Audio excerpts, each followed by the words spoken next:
એક એવું મંદિર કે જે જગ્યાએ એક સુકન્યા દ્વારા વર્ષો વર્ષથી તપસ્યા કરી રહેલા ઋષિ મુનિના નેત્રોને એક સળી વડે વીંધી નાખવામાં આવ્યા હતા અને એના પછી શું થયું એની પાછળનો રસપ્રદ ઇતિહાસ તમને આજની વિડીયોમાં જાણવા મળવાનો છે। દોસ્તો, શ્રાવણ મહિનો ચાલી રહ્યો છે અને જો મહાદેવના સ્વયંભૂ શિવલિંગના જો દર્શન થઈ જાય તો આપણું જીવન ધન્ય ધન્ય થઈ જાય છે। તો આ એક મહાદેવનું એક એવું મંદિર કે જે પાણીની વચ્ચે સ્વયંભૂ બનેલું છે। એક એવું મંદિર કે જ્યાં ભૃગુકુંડ આવેલો છે કે જેની અંદર સ્નાન માત્રથી બધા જ ચામડીના રોગો મટી જતા હોય છે। શું તમે જાણો છો કે પાણીની વચ્ચે આ મહાદેવનું મંદિર સ્વયંભૂ છે તો એ કયું મંદિર છે? જો તમે જાણતા હોય તેનું નામ કોમેન્ટ બોક્સમાં જરૂરથી લખજો। એક એવું હિડન પ્લેસ કે જે ગુજરાતના અમદાવાદની નજદીક આવેલું છે છતાં પણ તમે આના વિશે નહીં જાણતા હોય કે ત્યાં ગયા પણ નહીં હોય। અહીંયાની પ્રાકૃતિક રચના કંઈક અલગ જ લેવલની છે। ચારે બાજુ દરિયા જેવું લાગતું આ પ્લેસ પિકનિક માટે અને મહાદેવની આસ્થા અને પૂજા માટે ખૂબ જ વિશેષ છે। તો ચાલો આપણે આ પ્રાકૃતિક રચનાને નિહાળીએ અને અહીંયાના રસપ્રદ રહસ્ય વિશે એટલે કે ઇતિહાસની માહિતી મેળવીએ। આનો રસપ્રદ ઇતિહાસ જાણીએ એના પહેલા તમે લોકો જો અમારી ચેનલને સબસ્ક્રાઇબ ના કરી હોય તો એને પહેલા સબસ્ક્રાઇબ કરી દેજો, વિડીયોને લાઈક કરજો અને કોમેન્ટ બોક્સમાં હર હર મહાદેવ લખવાનું ના ભૂલતા। મિત્રો, શ્રાવણ મહિનો ચાલી રહ્યો હોય અને આ વિડીયોને માત્ર શેર કરવાથી પણ મહાદેવની કૃપા જે છે એ તમારા ઉપર બની રહેશે। તો આ વિડીયોને એન્ડ સુધી જોયા પછી આ વિડીયોને શેર જરૂરથી કરી દેજો। આ મંદિર ભુવનેશ્વર મહાદેવના મંદિર તરીકે ઓળખાય છે કે જે આવેલું છે મઉ ગામની અંદર, ભિલોડા તાલુકાના અરવલ્લી જિલ્લાની અંદર। તમને આનું એડ્રેસ ડિસ્ક્રિપ્શન બોક્સની અંદર મળી જશે। મેરે મન में शिव, मेरे तन में शिव, हर कण कण में शिव, रोम रोम में शिव समाये रे, मेरे सांसों में शिव समाये है, हर हर महादेव। ભારતભરમાં આપણા ઋષિ મુનિઓએ ઘણી જગ્યાએ તપ કરીને એવા સ્થળો સાધ્યા છે કે જેવા કે ગંગા નદી, હિમાલયની ઔષધિઓ, માનસરોવરની સિદ્ધિઓ, આ બધું જ ભારતના લોકો માટે આશીર્વાદરૂપ છે। આવી જ સિદ્ધિઓ હાલના સાબરકાંઠા જિલ્લામાં આવેલ સુપ્રસિદ્ધ એવું તીર્થધામ ભુવનેશ્વર મહાદેવ મંદિર કે જ્યાં ચવનાશ્રમ આવેલો છે કે જેની અંદર ભૃગુકુંડ માનું પવિત્ર જળ તેમજ મૃતિકાનું શરીર લેપન તેમજ સ્નાનાદિ ક્રિયા દ્વારા કોઢ તેમજ રક્તપિત્ત જેવા અસાધ્ય દર્દોમાંથી માનવીને મુક્ત થયાના અનેક દ્રષ્ટાંતો, ચમત્કારો આજે પણ દ્રષ્ટિએ પડે છે। દોસ્તો, કહેવાય છે કે ભુવનેશ્વર મહાદેવ સ્વયંભૂ પ્રગટ થયેલા છે। વર્ષો પહેલા આ જગ્યાએ એક ગોવાળ હતો કે જે આજુબાજુના ગામમાંથી આ જગ્યા પર આવતો હતો અને પોતાની ગાયોને ચરાવતો હતો। રોજિંદા મુજબ એક ગાય આ જગ્યાએ આવીને ઊભી રહી જતી હતી અને એના આંચળમાંથી દૂધ જે છે એ હંમેશ માટે ત્યાં આવીને ઝરવા લાગતું હતું। એક દિવસ આ ગોવાળ એ ગુફાની બાજુમાં જ આવીને આરામ કરી રહ્યો હતો અને એ જગ્યાએ આ ગાય રોજિંદા મુજબ ત્યાં આવી ગઈ અને એના આંચળમાંથી દૂધ ઝરવા લાગ્યું। એને તપાસ કરતા આજુબાજુના ઝાડને એને તોડીને જોયું તો નીચેથી લિંગાકારે સ્વયંભૂ મહાદેવ પ્રગટ થયા અને આ વાત ગામના લોકોને જઈને જણાવી। ગામના લોકો ભેગા થઈને અહીંયા આવીને આજુબાજુના વૃક્ષોને કાપી નાખ્યા અને અહીંયા શિવાલય બંધાવવામાં આવ્યું અને અહીંયા પ્રતિદિન પૂજા કરવા લાગ્યા। આ જગ્યાએ પવિત્ર એવો ચવન આશ્રમ આવેલો છે કે જેનો ઉલ્લેખ પુરાણોમાં પણ કરેલો છે કે આ જગ્યાએ ચવન ઋષિ અહીંયા તપસ્યા કરતા હતા। વિડીયોની મેં સ્ટાર્ટિંગમાં તમને લોકોને જણાવ્યું હતું કે એક સુકન્યા દ્વારા કોઈક ઋષિના નેત્રને વીંધી નાખવામાં આવ્યા હતા। તો એ આ જ ઋષિ છે ચવન ઋષિ જેના નેત્રને વીંધી નાખવામાં આવ્યા હતા એક સુકન્યાના હસ્તકે। તો ચાલો હું તમને એનું પાછળનું રહસ્ય જણાવું। એ સમયમાં કાશીનગરના રાજવી પોતાના કુટુંબ અને કાફલા સાથે યાત્રા કરી રહ્યા હતા અને આ જગ્યા પર આવ્યા અને આ જગ્યા એમને પસંદ આવતા અહીંયા એમને નિવાસ કર્યો અને આ જગ્યાએ જ ચવન ઋષિ વર્ષો વર્ષથી તપસ્યા કરી રહ્યા હતા। અને એક દિવસ કાશી નરેશની પુત્રી સુકન્યા પોતાની સખીઓ સાથે આ વનમાં ફરી રહી હતી અને એને એ જગ્યાએ આવીને એક મોટો રાફડો જોયો। એકચ્યુઅલમાં આ રાફડો જે છે એ ચ્યવન ઋષિના શરીર ઉપર માટી ફરી વળી હતી, કારણ કે વર્ષો વર્ષથી તપસ્યા કરી રહ્યા હતા ત્યારે એમની ઉપર માટીનો ઢગલો બની ગયો હતો. માત્ર 2 નેત્રો સિવાય આખું શરીર રાફડામાં ઢંકાઈ ગયું હતું. જ્યારે આ રાફડાની નજીક આવતા સુકન્યાએ કુતૂહલ વૃત્તિથી તેને નિરખવા લાગી. રાફડામાં ધ્યાનથી જોતા નેત્રમાંથી દિવ્ય એવો ચળકાટ બહાર આવી રહ્યો હતો. રાફડામાંથી આવો તેજસ્વી ચળકાટ શાનો હશે એ જોવા માટેનું બાળ મન આતુર બનવા લાગ્યું. પોતાની આતુરતાને અંત લાવવા માટે સુકન્યાએ એક દર્ભની સળી લઈને એ ચળકાટવાળા પદાર્થની તરફ એને સળીને અંદર ઘુસેડી. પરંતુ આ દર્ભની સળીથી ઋષિના નેત્રો વિંધાઈ ગયા. તેમાંથી રુધિરનો પ્રવાહ વહેવા લાગ્યો. ચળકતો પદાર્થ બંધ પડી ગયો અને તેમાંથી રુધિરની ધારાઓ વહેવા લાગી. આ જોઈને સુકન્યા ગભરાઈ ગઈ અને ત્યાંથી તુરંત જ ભાગી નીકળી. પોતાના કાશી નરેશ પાસે પહોંચીને ત્યાં એકદમ શૂન્ય બની ગઈ. ચ્યવન ઋષિના નેત્રોનો નાશ થવાથી કાશી નરેશ ઉપર દેવી કોપ થયો. સૈનિકોમાં વિચિત્ર રોગ ફેલાવા લાગ્યો. સૈનિકો નાશ પામવા લાગ્યા. આ વિચિત્ર ભયંકર સંહારથી રાજા પણ ભયભીત થવા લાગ્યો. વિચારવા લાગ્યો કે આ એકાએક કોપ થવાનું કારણ શું? કોઈ દેવી કે ઋષિ કે કોઈ પવિત્ર સ્થળનું અપમાન થયું લાગે છે. મેં તો કોઈ આવું કૃત્ય કર્યું નથી, તો કોને કર્યું હશે? સૈનિકો તેમજ સ્વજનોને પૂછતા સમાચાર મળ્યા કે રાફડાની અંદર ચળકતા પદાર્થને જોઈ સુકન્યાએ તેને દર્ભથી વીંધી નાખી છે. તેમાંથી રક્તની ધારા વહી રહી છે. વધુ તપાસ કરતા ખબર પડી કે રાફડામાં મહાન તેજસ્વી ચ્યવન ઋષિ તપસ્યા કરી રહ્યા હતા.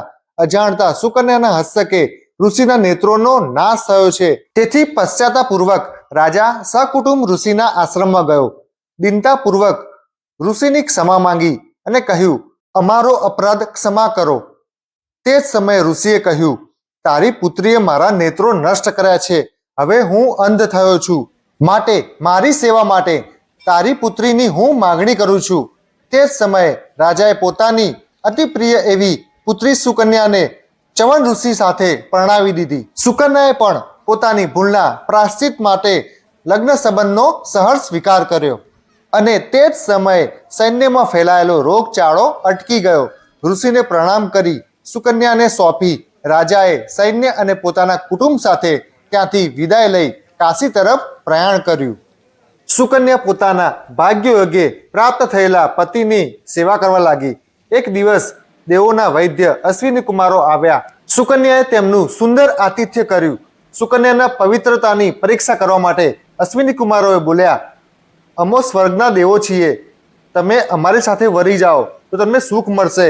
આ વૃદ્ધ પતિથી તમને શું સુખ પ્રાપ્ત થવાનું છે? પરંતુ પતિવ્રતા સુકન્યા જરા પણ ચલાયમાન થઈ નહીં. સુકન્યાના દ્રઢ મનોબળને જોઈ બંને અશ્વિની પુત્રો પ્રસન્ન થયા. સુકન્યાને કહેવા લાગ્યા, રાજપુત્રી, તારા મનોબળને ધન્યવાદ છે. તારા પર અમો પ્રસન્ન થયા છીએ. તમારા શ્વશુર ભૃગ ઋષિએ અમોને અહીં મોકલ્યા છે.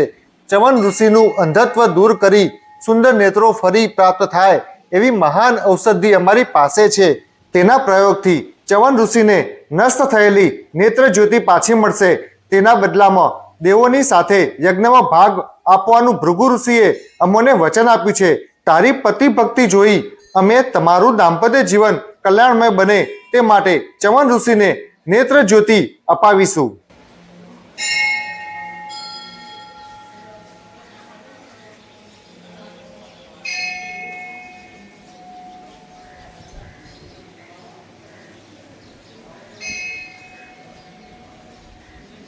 આ પાસેના સરોવરમાં અમે ઔષધિઓ નાખીએ છીએ. તેમાં તમારા પતિને સ્નાન કરાવશો કે તુરંત જ તેમના નેત્રો પાછા આવી જશે. સુકન્યા ઋષિ મુનિને લઈને ત્યાં આવી. ચ્યવન ઋષિને લઈને બંને અશ્વિની કુમારોએ સરોવરમાં સ્નાન કરવા ડૂબકી મારી. સ્નાન કરી જળમાંથી જેવા બહાર નીકળ્યા ત્યારે ત્રણે ત્રણ એક સમાન સ્વરૂપના લાગવા લાગ્યા. સુકન્યા વિચારમાં પડી ગઈ કે આમાંથી મારા સ્વામી કયા, અને એમને દેવોને સ્તુતિ કરી. પોતાના પતિવ્રતાના પ્રભાવથી ચ્યવન ઋષિનો હાથ જ પકડી લીધો અને પોતાને આશ્રમે આવવા પ્રાર્થના કરી. તેથી ઋષિ પ્રસન્ન થયા. નેત્રો મળ્યા, સાથે યૌવન પ્રાપ્ત થયું. તેથી ઋષિ દંપતીએ દેવોને વંદન કર્યું. બંને અશ્વિની કુમારો આશીર્વાદ આપી વિદાય થયા. આ કથા શ્રીમદ ભગવતના 9મા સ્કંદના 3જા અધ્યાયમાં છે. તેવી જ રીતે બીજા પુરાણોમાં પણ છે. અશ્વિની કુમારોને ભૃગુ ઋષિએ પોતાના પુત્ર માટે મોકલ્યા. તેમણે સરોવરમાં ઔષધિઓ નાખી. તેથી આ સરોવર ભૃગુકુંડના નામથી પ્રસિદ્ધ થયું છે. અત્યારના સમયમાં પણ આ કુંડમાં સ્નાન કરવાથી રોગ મુક્તિ થાય છે. શરીરે ભૃગુકુંડમાંની મૃતિકાનું લેપન કરી તેમજ ચોળીને સ્નાન કરવાથી રક્તપિત્ત, કોડ જેવા મહાન અસાધ્ય રોગો આ જળના પ્રભાવથી નાશ પામે છે. આ બધો અશ્વિની કુમારોએ આ કુંડમાં નાખેલી દિવ્ય ઔષધિઓનો પ્રતાપ છે. ખસ, ખુજલી, ખરજવા જેવા ચામડીના રોગો પણ આ કુંડમાં સ્નાન કરવાથી મટે છે. આ કુંડનો મહિમા સુપ્રસિદ્ધ હોય લોકો તેને ભૃગુકુંડ એ નામથી ઓળખે છે. પ્રાચીન પુરાણોના આધારે બીજી એક કથા પણ આ કુંડ ઉપરની છે. આ કુંડ ઉપર એક વાંસનું મોટું વૃક્ષ હતું. તે વાંસની ઘટામાં ડાળ ઉપર વાનર બેઠેલો હતો. તેવામાં વરસાદની ગર્જના થઈ અને પૃથ્વીમાંથી એક નવો વાંસ ફૂટી નીકળ્યો. તે વાંસ વૃક્ષની ડાળી ઉપર બેઠેલા વાનરના શરીરને વીંધી બહાર નીકળી ગયો. તેથી તે વાનર મૃત્યુ પામ્યો. તેનું શરીર ભૃગુકુંડમાં પડ્યું અને મસ્તકનો ભાગ વાંસમાં ભરાઈ રહ્યો. મૃત્યુ પછી વાનરનો જન્મ કાશીના રાજાને ત્યાં થયો. પરંતુ રાજ્યના કુંવરનું શરીર દેવાંશી હતું, પરંતુ મસ્તક વાનર જેવું હતું. આવી વિચિત્રતા જોઈ કાશી રાજે દેશ દેશના પંડિતોને બોલાવ્યા અને પ્રશ્ન કર્યો કે મારા પુત્રનું મસ્તક વાનર જેવું શા માટે છે? ત્યારે પંડિતોએ જ્યોતિષી શાસ્ત્રનું ગણિત કરીને એને ઉત્તર આપ્યો. કાશીથી કેટલેક યોજન દૂર એક મોટું તીર્થ સ્થાન આવેલું છે જ્યાં સરોવર આવેલું છે. આ મોટા સરોવરની ઉપર કોઈ એક જગ્યાએ વાનરનું મસ્તક ક્યાંક ભરાઈ ગયું છે. તો આ મસ્તકને તમે સરોવરની અંદર પધરાવશો, તરત જ પુત્રનું જે મસ્તક જે છે એ મનુષ્યમાં રૂપાંતરિત થઈ જશે. પંડિતોએ કહેલી દિશામાં રાજદૂતોને મોકલ્યા અને ત્યાં ગયા પછી આ વાનરનું મસ્તક મળી આવ્યું. જે વાંસના વૃક્ષ ઉપર વાનરનું મસ્તક ભરાયેલું હતું અને મસ્તકને સરોવરની અંદર પધરાવતાની સાથે જ રાજકુમારનું મસ્તક મનુષ્યનું જેવું બની ગયું. બધા જ પંડિતોને બોલાવીને કાશી નરેશે સન્માન કર્યું અને કેટલાક સમય પછી કાશી નરેશ શ્રી ભુવનેશ્વર તીર્થમાં રાજકુમારને લઈને દર્શન માટે આવ્યા અને ભુવનેશ્વર મહાદેવને ત્યાં પ્રણામ કર્યા. ચવન ઋષિને અને સુકન્યાને વંદન કર્યા અને અહીંયા ત્યાં રોકાયા અને પછી અહીંયા ભવ્ય એવું ભુવનેશ્વર મહાદેવનું મંદિર બનાવવામાં આવ્યું અને ભૃગુકુંડનો ઘાટ પણ બંધાવ્યો. શ્રી ભુવનેશ્વર મહાદેવ સ્વયંભૂ છે. તેમાં 3 સ્વરૂપ બ્રહ્મા, વિષ્ણુ, મહેશ એટલે કે મહાદેવ પ્રત્યક્ષ દેખાય છે. હવે દોસ્તો તમે લોકોને આ જે દરિયા જેવું પાણી દેખાઈ રહ્યું છે એ સરોવરનું છે. અહીંયા નદી પણ આવેલી છે. કઈ કઈ નદી આવેલી છે આ બધી જ માહિતી આપણે અહીંયાના એક એમ્પ્લોયને આપણે મળીશું. એમના થ્રુ આપણે અહીંયાનું જે આ જે ભૌગોલિક જે પરિસ્થિતિ જે છે, જે નદીનો વિસ્તાર છે, પર્વત વિસ્તાર છે, એના વિશેની આપણે જાણકારી પણ તમને લોકોને આપીશું. ચાલો હવે આપણે એમને પણ મળીશું અને અહીંયાના જે એમ્પ્લોય જે છે એના દ્વારા આ જગ્યાની જાણકારી પણ આપણે મેળવીશું.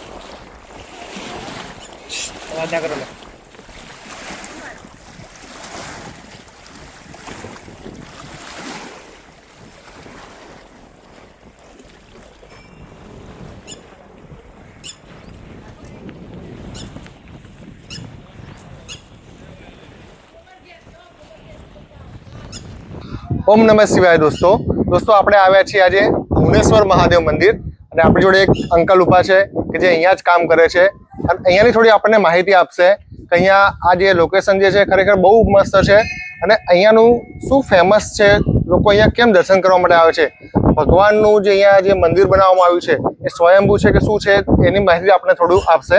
અંકલ તમારું નામ કહેશો પહેલા મને? બાબુભાઈ છે અમારું નામ. બરાબર. 4-5 વર્ષથી કામ કરું છું. ઓકે. અને અહીંયા બધી સાફ સફાઈઓ આ બધું દેખરેખ રાખવા મંદિરો ખોલવાના, બંધ કરવાના. બરાબર. અને જ્યાં દાદા છે ને, જે શિવનું મંદિર છે એ બહુ સ્વયં ભૂદેવ છે. બરાબર અને બહુ સરસ દૂર દૂરથી માણસો દર્શન કરવા માટે આવે છે. બરાબર અને આ બધું અહીંયા ડેમ કહેવાય છે, માકડી ડેમ છે, અને 3 નદીનું પાણી ભેગું થાય છે. બરાબર ત્રિવેણી સંગમ કહી શકાય ત્રિવેણી આપણે. સંગમ, બરાબર હાથમતી, ઇન્દ્રાસી અને બુઢેલી. બરાબર અને બહુ સરસ આ પવિત્ર જે ધામ છે. બરાબર. અહીંયા ભગુ કુંડ પણ છે પેલ બાજુ. બરાબર. ચામડીના રોગો હોય એ હોય દૂર થઈ જાય. ત્યાં આપણે ચામડીના રોગો દૂર થતા હોય છે. દૂર થતા હોય પેલ બાજુ ભગુર કુંડ કહેવામાં આવે છે. હા, ભગુર કુંડ. બરાબર અને ચવન ઋષિનો એ આશ્રમ હતો અહીંયા. બરાબર. ચવન ઋષિએ અહીંયા તપ કરેલા. ઓકે. બહુ વર્ષો 2 વર્ષ પુરાણું કે છે. 2 વર્ષ પુરાણું મંદિર છે. બરાબર. અને બહુ માણસો દૂર દૂરથી દર્શન માટે આવે છે અને બહુ પવિત્ર ધામ છે અહીંયા. દોસ્તો ભૂલથી 2 વર્ષ બોલાઈ ગયા છે, પરંતુ આ વર્ષો વર્ષ જૂનું પવિત્ર ધામ છે. બરાબર. એટલે લોકેશન એવું છે કે હા, ઘણા લોકોને ખબર નથી કે આ મંદિર અહીંયા છે. બહુ અંદરની બાજુ છે. ખરેખર લોકેશન બહુ જ મસ્ત છે. અને પાણી બહુ ચોમાસામાં બહુ ભરાય છે. અહીંયા આવે છે પાણી. બરાબર. અને અત્યારે પણ પાણી હાલમાં છે, તમે જોશો. હા, વિડીયોમાં તમને જોવા મળશે કે પાણી જે આખું ડેમ જે છે આખો ભરેલો છે. અને આ પાણી ઉપર આવે છે કોઈ દિવસ? ના, ઉપર નહીં આવ્યું હતું. બરાબર. કંટ્રોલમાં રહે છે, જેટલો સુધી આવવાનું હોય એટલું. બરાબર. બાકી વધારે ના આવે, નુકસાન જેવું નહીં. અને શિવલિંગમાં ક્યાંક કોઈ દિવસ પાણી ઘૂસેલું છે? મંદિરોમાં પણ પાણી ભરાઈ જાય ચોમાસામાં. બરાબર. ભરેલું રહે છે. ઓકે. તો એ પણ લોકો રોડ પેક થઈ જાય તો એ દર્શન માટે આવે ખરા. આવે દર્શન માટે દૂર દૂરથી આવે. લક્ઝરી 2-3 લક્ઝરી આવે. આ રોકાવાની ધર્મશાળા છે, ત્યાં રોકાય. બરાબર. અહીંયા રાત્રે રોકાણ કરવું તો કરી શકાય? કરી શકીએ, રહે છે. બરાબર. ગામ કયું? આ ભિલોડા ગામ છે. આમ તો ભિલોડા જૂના ભવનાથ કહેવાય છે, ભુવનેશ્વર મહાદેવ. બરાબર. એટલે આ જે છે આપણે ભિલોડા ગામ એનું નજીક જ છે કે આખું નામ આખું ભોલેડા નામ? 6-7 કિલોમીટર થાય. મઉ ઉપર લખ્યું છે. મઉ પણ ગામ નજીક થાય. ઓકે. એટલે 2 ગામ જે છે ભિલોડા અને મઉ, એની વચ્ચે આખા એના એરિયાની અંદર આવેલું છે, એવું કહી શકાય. હા. અને આજુબાજુ ગામડા હતો એ ખાલી કરીને આ પાણી ભરાય છે, એના માટે એ ડેમ કરવામાં આવે છે. મોકડી ડેમ કહેવાય. બરાબર. મોકડી ડેમ કહેવાય. અને બહુ સરસ ધામ છે. અહીંયા બહુ દૂર દૂરથી આવે. બોમ્બે થી આવે, બરોડા થી આવે, રાજસ્થાન થી આવે, દરેક જગ્યાએથી આવે. અને દોસ્તો અહીંયા ગૌશાળા પણ છે. હા, ગાયોનો ગૌશાળા. અહીંયા ગાયો કેટલી હશે? આશરે 50 હશે. 50 ગાયો છે. તો અહીંયા બધા આવે છે, ઘાસ ચારો બી અહીંયા નાખે છે, અહીંયા દાન કરે છે ઘાસ ચારા માટે. જેને જે ખવડાવવું હોય દાન પણ આવે છે. બરાબર. બધું જ સેવા ચાલુ જ રહે છે. એટલે સેવા માટેનું ખરેખર અહીંયા કહેવાય ને, આપણે મંદિરની સાથે સાથે તમને પ્રકૃતિનું જે દર્શન થઈ શકે છે.